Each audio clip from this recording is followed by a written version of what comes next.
Agribusiness refers to the business of agricultural production, such as farming, seed supply, agrichemicals, and farm machinery. It also includes processing, distribution, and marketing of agricultural products. Think of it as the entire supply chain from farm to fork.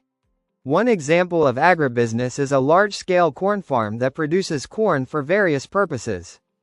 Another example is a company that specializes in manufacturing and selling agricultural equipment like tractors and harvesters.